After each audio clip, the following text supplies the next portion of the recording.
Po si Attorney Israelito Torion. I am here assisting the indigenous peoples po of Talaingod, no?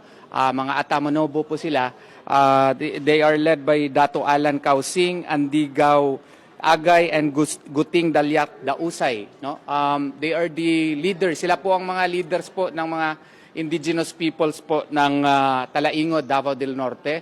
They are anchoring their complaint on the provisions of Republic Act 6713 or Code of Conduct of Ethics of Government Officials, specifically the supposed commitment to public service, the high commitment to public service of these public officials such as congresspersons like Congresswoman Franz Castro. So, nagbiyahe po ang ating mga miyembro po ng indigenous peoples from Talaingod para po maparating dito sa House of Representatives na kinakailangan po na isuspinde at kailangan po tanggalin sa pwesto si Representative Franz Castro kasi nakikita naman namin at natin na convicted na siya sa Regional Trial Court and even if it is on appeal, no, before higher courts, but the administrative aspect of the crimes that she committed should be likewise under investigation, and if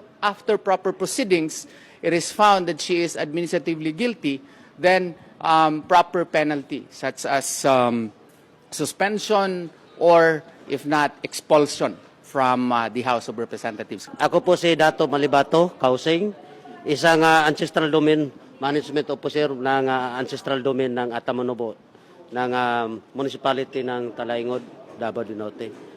Nandito po kami dito sa Manila ngayon, kasama namin yung tatlo naming tribal leader dahil tatlo lang yung hinihingi namin, no, sa ating gobyerno ngayon nga gusto namin matanggal yung si Franz Castro. Bakit, no? Kasi yung ginawa niya sa amin parang hindi inirespeto yung rights of the IP, no? In terms sa aming rights, kasi hindi niya inirespeto.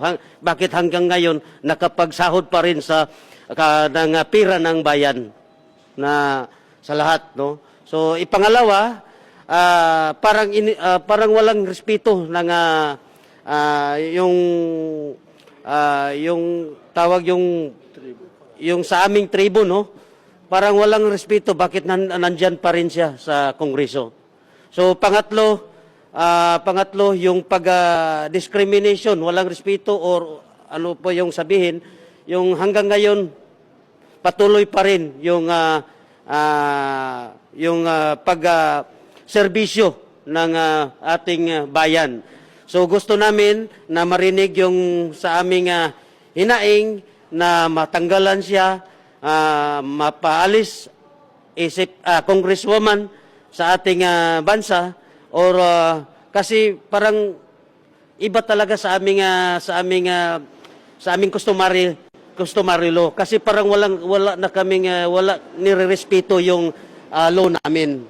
So yun nga, pinag-deklara namin ng persona non grata sa aming tribo sa Atamanobo ng lungsod ng Talaingod.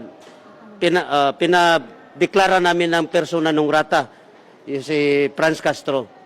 At kasi napakasakit sa amin, no, in behalf of Atamanobo ng bayan ng Talaingod, napakasakit sa amin. Convicted na siya sa pagdadala yung mga kabataan. Bakit hanggang ngayon patuloy pa rin yung nagsasahod ng kaban ng bayan?